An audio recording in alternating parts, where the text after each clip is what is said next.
अभी आपका 75वां जन्मदिन आ रहा है। आप इस पूरे सफर को किस तरह देखते हैं?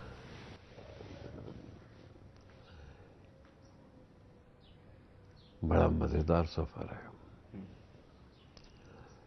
मैं वहाँ फ्रंटियर में, जो रावलपिंडी से 1.5 घंटे का रास्ता है और उससे आगे 1 घंटे पेशावर है, बड़ी कैंटोनमेंट है, वो बड़ा माना हुआ हिल स्टेशन है।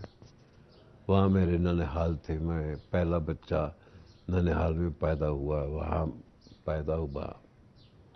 पिताजी लाहौर में थे, उनकी फैक्ट्रीज थी। गांव हमारा बहुत बड़ा नामचीन गांव, डिस्ट्रिक्ट शेखुपुरा जो पाकिस्तान में है, उसके पास है जंडियाला शेर खां। अब आप पूछेंगे कि जंडियाला शेर खां क्यों बहुत बड़ा गांव है, कि जिसने सबसे ज़्यादा रोमांटिक पोइम लिखी हो, जिसे हम हीर कहते हैं, हाँ। वो वारिस शाह का गांव है। अच्छा। मैं 2 मरतबा हो आया हूँ। फिर दुर्घटना ये हुई कि देश का बंटवारा हो गया। हम रईस ज़्यादा नहीं थे, लेकिन अच्छे खाते भी थे, घर के थे।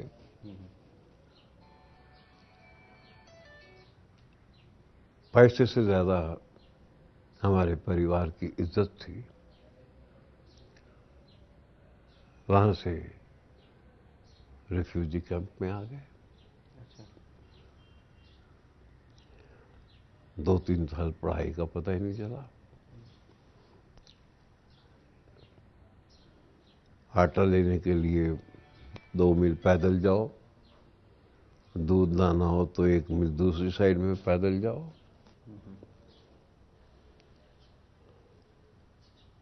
स्कूल था तो 6 मील साइकिल चला के जाओ। आप आए कैसे फिल्म इंडस्ट्री में? हम्म, अच्छा सवाल है। ये 1957 से मुझसे पूछा जा रहा है, बहुत बार छप चुका है, बहुत बार टीवी पे भी आ चुका है। आज भी हमारे देश का युवा जो है, वो 90% वो चाहेगा कि आए और हीरो बने। अगर आज ये उमंग है तो आज से 50 साल पहले भी उमंग थी। लोग पेशावर से बम्बई या कलकत्ता जाके पृथ्वीराज कपूर साहब, सैगल साहब, केदार शर्मा साहब, और तो ये शब्द के लिए माफ़ी चाहूँगा, ये कीड़ा सबको होता है। मेरे फूफीजाद भाई श्री लेखराज भाखड़ी और उनके सहयोगी श्री कुलदीप सैगल साहब तो बहुत फिल्में बनाते थे। उन्होंने मुझे बचपन में देखा हुआ था। उसके बाद कुछ वक्त बीमारी में चला जाता और कुछ हॉकी और क्रिकेट में जाता। मैं ओल्ड दिल्ली की क्रिकेट टीम का कैप्टन भी था कुछ देर, स्कूल में भी हॉकी का कैप्टन था। और साथ में शौक ये कि पहले दिन पहला शो पिक्चर भी देखनी है। मैं एक दिन घर पहुंचा तो पिताजी ने बोला कि मैं आज लेखराज आया थे, लेखराज आया था। नहीं क्या, कल उनकी फिल्म का नॉवेल्टी सिनेमा दिल्ली में उनका प्रेस शो है। तो कहने लगे बहुत दिनों से हरि कृष्ण को देखा नहीं, तो चले जाना। अब मैंने रात वो जाग के काटी कि सुबह कौन से कपड़े पहन के जाऊं। मैं पहुंचा नॉवेल्टी सिनेमा पे और पता नहीं क्या संबंध है कि वो दिन भी 26 जनवरी था। अच्छा। मैं भाई साहब को मिला, उनके पाँव छुए तो मुझे देख के कहने लगी, यार तू तो हीरो लगता है। मैंने कहा बना दीजिए। हंसे तो इतनी देर में एक साहब आए पत्ते दुबले से, तो भाकरी साहब ने पूछा, भाई मिला वो? कहने लगे यही तो है। ये उनके असिस्टेंट थे सीताराम शर्मा, जिनका हमने नाम दिया था एस राम शर्मा शहीद में। तो उन्होंने मुझे देखा था और जाके भाकरी साहब से कहा था कि एक लड़का देखा बिल्कुल हीरो लगता है। तो उन्होंने कहा था कि उसको पकड़ के लाओ। तो मैं ऑलरेडी वहाँ था। उसके बाद बात गोल हो गई। फिर मुझे पिताजी ने 2-3 महीने बाद कहा कि ऐसे लेखराज जी के खत आते हैं, वो तुम्हें मुंबई में बुलाना चाहते हैं। तो 7 अक्टूबर 1956 को मैंने दिल्ली को टाटा बोला और 9 अक्टूबर को देहरादून एक्सप्रेस से आया था, आ गया। लेकिन आने के बाद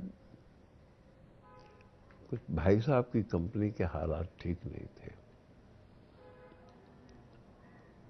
और मेरे में इतनी हिम्मत भी नहीं थी कि उनसे पूछूं कि आपने बुला तो लिया है, मेरा कर क्या रहे हैं। लेकिन एक तसल्ली थी कि हमारी यूनाइटेड फैमिली है। मेरे चाचा जी और चाची जी यहीं थे, थोड़ी देर पहले आए थे, तो हम साथ में रहते थे। तो रहने की और खाने की कोई तकलीफ नहीं थी। लेकिन चिंता ये थी कि होगा क्या। मैंने एक दिन हिम्मत करके भाई साहब से पूछा कि बाबा जी मेरा, कहने इतनी जल्दी परेशान हो गए, अभी तो एक जूता भी नहीं घिसा। मैंने कहा तो अब पता नहीं कितने जोड़े जूते घिसाने पड़ेंगे। फिर उनकी एक फिल्म बन रही थी फैशन, उसमें हीरो प्रदीप कुमार साहब थे, हीरोइन माला सिन्हा जी थी, चंद्रशेखर साहब थे जो बीन जलील थी। उसमें मुझे 19 साल की आयु में उन्होंने 90 साल का बुढ़ा बना दिया।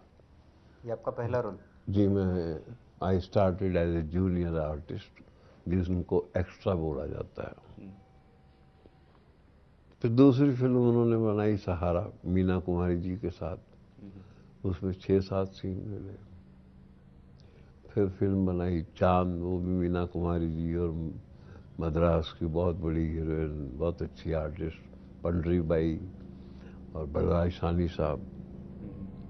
इनको मैं ऑब्जर्व करता था और सीखता था। मैंने बहुत कम पिक्चरें की हैं, लेकिन मैंने कोई ये नहीं कि कोई रोल ना किया हो, भगत सिंह से लेके भारत तक के। लेकिन भारत को मैंने कोई गैर इस्तेमाल नहीं किया, मैंने उस नाम को बेचा नहीं।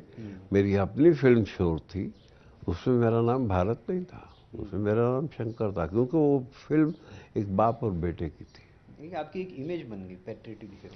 हाँ, वो इमेज बनी। लोगों को अच्छा भी लगा। वो हमारी जनता जनार्दन जो है बहुत दयालु है, उनको कोई चीज़ ज़रा सी अच्छी मिल जाए तो सर पे उठा लेते हैं, और अगर उनको पसंद ना आए तो वो गिराते भी वैसे ही है। उसका मुझे बहुत एक कष्ट हुआ।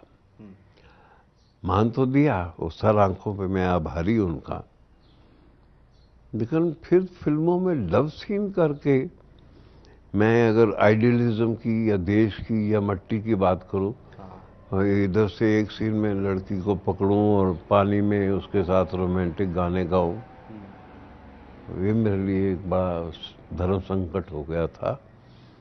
बड़ी मुश्किल से वो सीन बन पाते थे, लेकिन अच्छे लगते थे। मैं 12-15-18 पिक्चरों में मैंने हीरोइन को हाथ तक नहीं लगाया। कभी कभार पत्नी के कहने से या कोई दोस्त आ जाए कि इसको बाहर, मैं खाना स्टूडियो में भी घर का ही खाता हूँ, कभी रेस्टोरेंट में चले जाना। मुझे याद है एक ही चाइनीज़ रेस्टोरेंट होता था कैम्स कॉर्नर पे, वहाँ खाने गए तो सिगरेट का भी शौक था, सिगरेट पी रहा था वहाँ। तो एक माँ बेटी, मेरे ख्याल में वो माँ बेटी थी, आके मुझे डांटा। अच्छा, कि आप भारत हैं और सिगरेट पी रहे हैं। उसके बाद चोरी छुपे सिगरेट मैं जानता हूँ कि सेहत के लिए बिल्कुल हानिकारक है, ये मौत का कारण बनता है। कभी कभार हो गया तो हो गया, लेकिन मेरी ये हिम्मत नहीं हुई कि मैं किसी के सामने सिगरेट पी सकूं।